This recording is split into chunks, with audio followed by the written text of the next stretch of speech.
Exploit कर रही है, किसानों को बाहर निकालना सबसे बढ़िया तरीका है, आप किसानों को उसकी इनकम ही ना दो। कैसे निकालोगे? You can't push people out of agriculture. फंसा रहेगा उसमें। तो नहीं, जब नहीं फंसा नहीं रहेगा।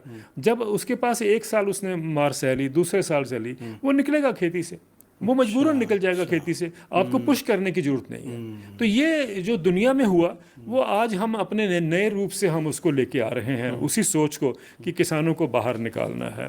और तो ये मुझे याद है, अगर मैं थोड़ा अगर आपको 1 मिनट बैकग्राउंड दे दूं इसका, मुझे याद है कि टू बी करेक्ट मुझे लगता है कि 1996 वाज द ईयर। 1996 में एक कॉन्फ्रेंस हुई MS स्वामीनाथन रिसर्च फाउंडेशन में, चेन्नई में।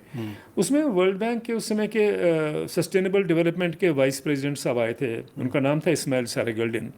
उन्होंने अपने भाषण में कहा था कि वर्ल्ड बैंक ये एस्टिमेट करता है कि अगले 20 साल में, ये 1996 की बात मैं कर रहा हूँ, तो उन्होंने कहा था अगले 20 साल में यानी 2025 तक, 25 हुआ नहीं, 1996 से था, उन्होंने कहा था कि जो भी 20 साल बनते हैं, तो उस 20 साल के बाद और उस 20 साल में गांवों से जो लोग शहरों की तरफ पलायन करेंगे भारत में, उनकी जनसंख्या इंग्लैंड, फ्रांस और जर्मनी की जनसंख्या से दुगनी होगी।